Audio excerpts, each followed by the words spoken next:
গ্রামের দিকে কিছু গরিব মানুষের ছেলে, গরিব ঘরের ছেলে BSF, CRPF, ITBP, Assam rifle, এইচটিসিতে চাকরি পাচ্ছে। এবং যখন সে স্ট্রাগল করছে, যখন সে কষ্ট করছে, তখন তার সাপোর্টার কেউ নেই, কেউ তাকে দেখছে না। এখানে লাভ যারা চাকরি পাচ্ছে তাদের থেকে বেশি হচ্ছে যারা তাদের নিয়ে ব্যবসা করছে। কেমন? যখন সেই ছেলেটা চাকরি পাচ্ছে না তখন তার প্রতি কোনো গুরুত্ব নেই। যখন সেই ছেলেটা কষ্ট করে পড়াশোনা করে চাকরি পাচ্ছে, সে নিজের কোচিং সেন্টার বা ব্যবসাটাকে বাড়ানোর জন্য বলছে এই ছেলেটা আমার কাছে পড়ে চাকরি পেয়েছে।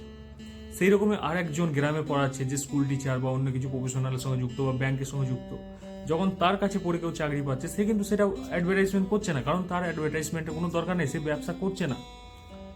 সে শুধু একটা কথাই বলছে, হ্যাঁ ও আমার কাছে পড়তো। তো ভাই, যখন যে কোনো জায়গায় ভর্তি হবে, দুটো জিনিস মাথায় রাখবে। যখন সে তোমাকে বলবে ও আমার কাছে পড়ে চাকরি পেয়েছে, জানবে ও একমাত্র দালাল, ও তোমার জন্য কিচ্ছু করবে না। আর যেখানে শুনবে যে হ্যাঁ ও আমার কাছে পড়তো, সে জানবে হোনেস্ট।